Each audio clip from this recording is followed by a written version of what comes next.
Permit में आपको बता दूं, आपको वर्क परमिट है, आपको ऑफर लेटर है, आपको जो आप कर लें कि एम्प्लॉयर की तरफ से जो भी लेटर है वो आपको 10 दिन के अंदर अंदर इशू हो जाएगा। अस्सलाम वालेकुम जी, एक नए व्लॉग में आप सब दोस्तों को खुशामदीद। आज का जो व्लॉग है वो लतविया के वर्क परमिट के हवाले से है।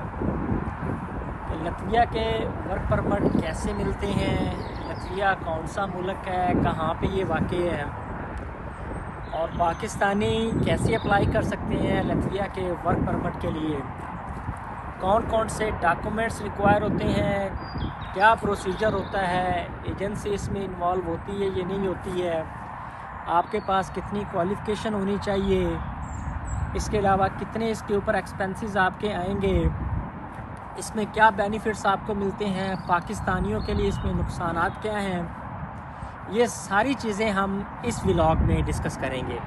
लतविया जो है ना वो यूरोप के ईस्ट में वाक़ है, ईस्टर्न यूरोप में वाक़ है, और ये बल्कन कंट्रीज़ में आता है। इस कंट्रीज़ ने 1990 में जब सोवियत यूनियन जो थी वो डिज़ोल्व हुई थी, तो उनमें से कुछ कंट्रीज़ जो थे ना वो मार्ज वजूद में आए थे, उन्होंने आज़ादी हासिल की थी सोवियत यूनियन से, तो उनमें से एक लतविया भी है। तो अगर क्लाइमेट के हिसाब से देखा जाए तो इस कंट्री में सर्दी जो है ना वो ज़्यादा होती है, 6 से 8 महीने तक इस कंट्री में सर्दी होती है, और जो टेम्परेचर होता है नॉर्मल वो 1 से लेकर 10 डिग्री के दरमियान होता है सर्दियों में, और जब पीक सर्दी भी होती है उस वक्त माइनस डिग्री भी चला जाता है, बर्फबारी भी होती है इस कंट्री में। अब आते हैं वर्क वीज़े के लिए। वर्क वीज़े ये लतविया के जो भी एम्प्लॉयर्स होते हैं, इंडस्ट्रियलिस्ट होते हैं, लैंडलॉर्ड्स होते हैं, या जिनके बड़े बड़े फार्म होते हैं, ये वर्क वीज़े इशू करते हैं। अब इनके कॉन्ट्रैक्ट होते हैं कुछ एजेंसीज़ के साथ, रिक्रूटिंग एजेंसी के साथ, कि जी हमें अपना वर्कर्स जो है ना वो प्रोवाइड करें। अब जो एजेंसीज़ होती हैं, रिक्रूटिंग एजेंसीज़, ये हायर करती हैं मुख्तलिफ वर्कर्स। अब क्या है, पाकिस्तान के अंदर, ये इंडिया के अंदर आप कर लें कि जो ये एजेंट्स होते हैं या कंसल्टेंट्स जो होते हैं, ये इन रिक्रूटिंग एजेंसी के साथ रब्ता करते हैं और उनको कहते हैं कि जी हम आपको वर्कर प्रोवाइड करेंगे, तो आप काइंडली हमें वर्क वीज़ा इशू करें। वो कहते हैं ठीक है। अब यहाँ पे जो आप कर लें कि कंसल्टेंट्स होते हैं या रिक्रूटिंग एजेंसीज होती हैं पाकिस्तान के अंदर या इंडिया के अंदर सॉरी, वो हर बंदे से 40-40, 50 लाख, 80 लाख रुपए लेते हैं, और उनको वर्क वीज़े जो लतविया की एजेंसी होती है, रिक्रूटिंग एजेंसी, उनसे लेकर दे देते हैं। तो यहाँ पे ये सिस्टम चलता है। बाज़ लोगों के जो पैसे होते हैं वो डूब जाते हैं, कुछ को चंद एक को आप कर लें 100 में 4, 5 या 10 लोगों को वर्क वीज़ा इशू होते हैं। अब मैं आपको बताता चलूँ कि लतविया का वर्क वीज़ा लेने के लिए कौन कौन से डॉक्यूमेंट्स जो होते हैं ना वो रिक्वायर होते हैं। सबसे पहले आपका पासपोर्ट ज़रूरी होता है, जिसकी मियाद कम से कम 6 महीने पड़ी हो। आपका पासपोर्ट एक्सपायर होने में 6 महीने पड़े हो तो आपका वो पासपोर्ट यूज़ होगा। दूसरी बात होगी कि आपके पास ऑफ़र लेटर होगा लतविया की किसी कंपनी की तरफ से, लतविया के किसी इंडस्ट्रियलिस्ट की फैक्ट्री जहाँ पे आपने काम करना है जाके, यहाँ पे कोई एग्रीकल्चर की लैंड वगैरह है, कोई लैंडलॉर्ड है, वो ऑफ़र लेटर देता है। वो ऑफ़र लेटर के अंदर मेंशन होता है कि भाई इस बंदे को हम ऑफ़र दे रहे हैं इस जॉब के लिए, इसलिए इसको वीज़ा इशू आप लोगों ने करना है। तीसरा होता है जो डॉक्यूमेंट्स होता है आपका कॉन्ट्रैक्ट। अब जो कंपनी आपको ऑफ़र लेटर देती है वो आपको कॉन्ट्रैक्ट भी देती है। उस कॉन्ट्रैक्ट में मेंशन होता है कि आपका जो ड्यूरेशन होगा लतविया के अंदर वो 1 साल का हो सकता है, वो 2 साल का हो सकता है, वो 6 साल का हो सकता है, अगर वो सीजनल वीज़ा है तो। अब क्या है, वो कॉन्ट्रैक्ट होता है, उसके अंदर ये भी मेंशन होता है कि भाई आपको हम लोग अकोमोडेशन भी मुहैया करेंगे।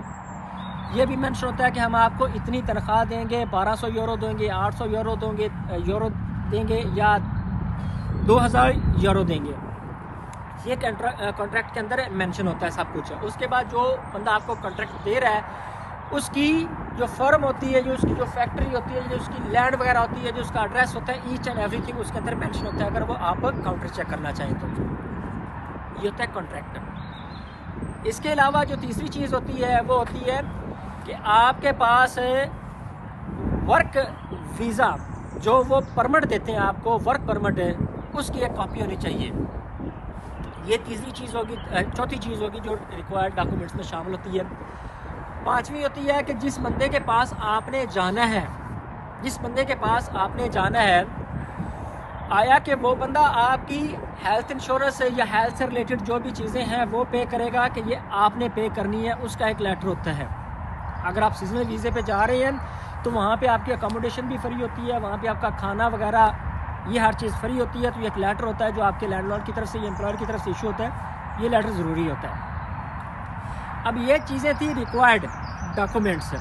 इसके अलावा जो चीज़ है वो होती है कि जब आपने फॉर्म फिल करना होता है, उसके अंदर आपने अपनी एक पासपोर्ट साइज़ तस्वीर लगानी होती है, उसमें सिग्नेचर वगैरह आपकी सारी होने होते हैं, आपकी डिटेल्स होती है सारी, वो आपने फॉर्म सबमिट करवाना होता है। ये सारी चीज़ें, और उसके अलावा होगी आपकी एम्बेसी की फ़ीस कि आपने जब एम्बेसी की फ़ीस सबमिट करनी है तो उसकी एक आप कर लें कि एक रसीद वगैरह आपके पास होगी। और सबसे इम्पोर्टेंट डॉक्यूमेंट होता है आपका बैंक स्टेटमेंट कि आपके अकाउंट में कितने पैसे पड़े हुए हैं, कि जब आप लैटविया जाएंगे तो किस तरह आप जो है ना वो वहाँ पे रह सकते हैं, अपना गुजर बसर कर सकते हैं, आपको रेंट देने के लिए पैसे हैं या नहीं हैं। या एक लेटर इशू करता है आपका एम्प्लॉयर कि जी मैं इसको रेजिडेंस दे रहा हूँ, मैं इसको अकोमोडेशन दे रहा हूँ, इसके रहने का बंदोबस्त मैं कर रहा हूँ, इसलिए इसको पैसे देने की या बैंक स्टेटमेंट शो करने की ज़रूरत नहीं है। ये तो बेस्ट हो जाएगा अगर वो ये देता है तो, अदरवाइज़ आपकी बैंक स्टेटमेंट ज़रूर लगेगी। उसमें आपके अकाउंट में कम से कम ज़्यादा नहीं तो 20 से 25 लाख रुपए ज़रूर पड़े होने चाहिए, या आपके पास बैंक स्टेटमेंट होनी चाहिए अपने रिलेटिव्स की से, मतलब आप उसको एज ए शो कर दें कि जी ये मेरा भाई है या जो भी है आप कर लें, या उसको कह दें कि जी मुझे आप ये मुख्तलिफ तरीके होते हैं अपने अकाउंट की जो है ना बैंक स्टेटमेंट जो है ना उसको स्ट्रेंथ करने के, ताकि वो यूज़ टू हो सके। उसमें अपने दोस्त को कहते हैं या किसी इंडस्ट्रियलिस्ट किसी फार्मर को कहते हैं कि यार आपके पास पैसे हैं तो वो इस मेरे अकाउंट में रख दो, मैं जब चला जाऊंगा तो तुम निकलवा लेना। ये है तो इलीगल, लेकिन अक्सर लोग ऐसे करते होते हैं। तो ये बैंक स्टेटमेंट है आपके डॉक्यूमेंट्स के साथ लगती होती है। तो सबसे अहम बात कि आपने वर्क वीज़ा लेने के लिए अप्लाई कहाँ पे करना है। अप्लाई करने के लिए आप CV ऑनलाइन लैटविया पे जाएं, वहाँ पे आपको वर्क परमिट मिलेंगे। वहाँ आपको पता चलेगा कि एग्रीकल्चर के फील्ड में कितने वर्क परमिट आप को मिल सकते हैं, और आपको स्किल्ड अनस्किल्ड वहाँ पे जितनी भी जॉब्स होंगी वहाँ पे आप अप्लाई कर सकते हैं, अपनी CV वगैरह जमा करवा सकते हैं। तो CV ऑनलाइन लैटविया पे आप जा सकते हैं। इसके अलावा आप लिंक्डइन पे जा सकते हैं, ठीक है। अलावा आप वर्क इन लैटविया सर्च करें, वहाँ पे आपको सारी जॉब्स मिल जाएंगी, वहाँ से आप अप्लाई कर सकते हैं वर्क परमिट के लिए। या आप एक और साइट है बाल्टिक वर्क फोर्स, वहाँ पे जाके आप जॉब सर्च कर सकते हैं, आपको बेशुमार जॉब मिलेगी वहाँ से। तो वहाँ पे आप अप्लाई करें, अपनी CV पुट करें वहाँ पे, तो वो आपको फिर कंडीशनल लेटर देंगे, ठीक है। उसके बाद फिर वो आपको कॉन्ट्रैक्ट देंगे, और उसके बाद फिर वो आपको वर्क परमिट इशू करेंगे। अब वो सारे work permit, conditional letter, contract जो भी है वो सब कुछ आप लेके, ये डॉक्यूमेंट्स रिक्वायर्ड डॉक्यूमेंट्स हैं, ये लेके आपने एम्बेसी में जाना है, जिसमें आपके साथ आपका पासपोर्ट भी होगा, आपकी बैंक स्टेटमेंट भी होगी, आपका लेके जो है ना पुलिस से आपने करेक्टर सर्टिफिकेट एक लेना है, वो आपके पास होगा। एम्बेसी की फ़ीस आप जमा करवाएंगे। तो ये सब चीज़ें लेके आपने एम्बेसी जाना है, और एम्बेसी में ये सबमिट करवाना है। फिर वो आपका इंटरव्यू करेंगे, और इंटरव्यू करने के बाद वो वेरीफाई करने के बाद वो आपको वीज़ा इशू कर देंगे। अब ये चीज़ें रिक्वायर्ड। अब आते हैं कि जो लैटविया है ये आपको कौन कौन से किस किस फील्ड में आपको वीज़ा इशू करता है। 2 किस्म के वीज़े होते हैं, एक होते हैं अनस्किल्ड, एक होते हैं स्किल्ड। अनस्किल्ड में सीजनल वीज़ा भी आता है। पहले हम बात करते हैं अनस्किल्ड वीज़े की। अनस्किल्ड वीज़े में क्या कौन कौन सी फील्ड आते हैं। कंस्ट्रक्शन का सारा कुछ आ जाता है कि आपने वहाँ पे जाके किसी कंस्ट्रक्शन कंपनी में काम करना है, एज ए मज़दूर काम करना है, वहाँ पे तामीराती एजेंसी में काम करना है, घर वगैरह बनाने हैं, या नालियाँ बनानी है, या सड़कें बनानी है, जो भी कुछ है आपको वीज़ा इशू होगा, ठीक है। तो ये तामीराती कंपनीज़ में आपको जो वीज़ा मिलता है कंस्ट्रक्शन में, एक ये हो गया। दूसरी होता है एग्रीकल्चर, ठीक है, आप एग्रीकल्चर के फील्ड में जा रहे हैं, वहाँ पे जाके आपने एग्रीकल्चर लैंड में काम करना है, किसी के कैटल फार्म पे काम करना है या इसकी हेल्प करनी है।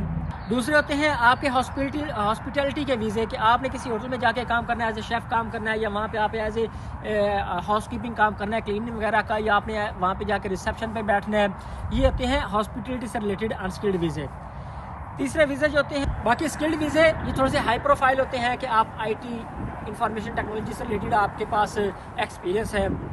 उसके बाद आप कर लें कि आप इलेक्ट्रीशियन आप कर लें, आप प्लम्बर हैं, ठीक है, ये आपके पास स्किल होगी। या आप एज ए ट्रक ड्राइवर हैं, आप कंटेनर ड्राइवर हैं, तो ये चीज़ें होती हैं। या आप मैकेनिक है गाड़ियों के, ये सारे होते हैं स्किल्ड वीज़े, ठीक है। या आप कर लें कि आप हेल्थ केयर जो होता है फील्ड, उसमें एज ए जॉब करते हैं कि आप डॉक्टर हैं या आप नर्स हैं, ठीक है, या केयर वर्कर हैं, तो ये होते हैं स्किल्ड वीज़े, ये आपको इशू होते हैं। तो अब एक छोटा सा एक किस्म है सीजनल वीज़ा की, जो 6 महीने से लेकर 8 महीने या जब तक फसल वगैरह होती है वहाँ पे, क्योंकि सीज़न चलते हैं ना कि फ्रूट पिकिंग होती है वहाँ पे, आप कर रहे हैं कि अंगूरों के बागात हैं वहाँ पे या स्ट्रॉबेरी के हैं, तो वहाँ पे उनको वर्कर्स रिक्वायर होते हैं। तो ये होते हैं सीजनल वीज़े, वो आपको शॉर्ट ड्यूरेशन के लिए 8 मंथ के लिए 1 साल के लिए वो बुलाते हैं। 1 साल ज़्यादा ड्यूरेशन बता दिया मैंने, 6 मंथ से लेकर 8 मंथ के दरमियान ये आपको वीज़ा इशू होता है। इसमें वो आपको बुलाते होते हैं, इसमें आपको जो रिहाइश होती है वो भी फ्री होती है, आप कर लें। उसके अलावा आपको खाना भी फ्री दिया जाता है, आपको पिक एंड ड्रॉप की सहूलत भी फ्री दी जाती है। तो ये है आपके सीजनल वीज़े। अब आते हैं इनकी तनख्वाह की तरफ से, आपको कितनी जो है ना वो तनख्वाह वगैरह मिल सकती है, आप कर लें, आपको पे कितनी मिलती है पर मंथ।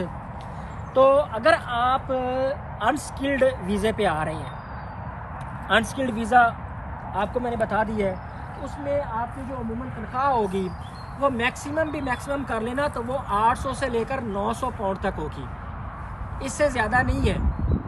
800 से 900 पाउंड अनस्किल्ड वर्कर के वीज़े पे आप आएंगे तो आपको वो देंगे।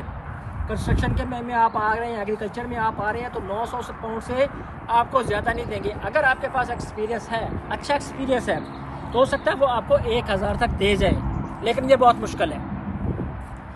बाकी जो स्किल वर्कर वीज़े पे आते हैं उनको 1500 से लेकर 3000 यूरो तक वो पे करेंगे।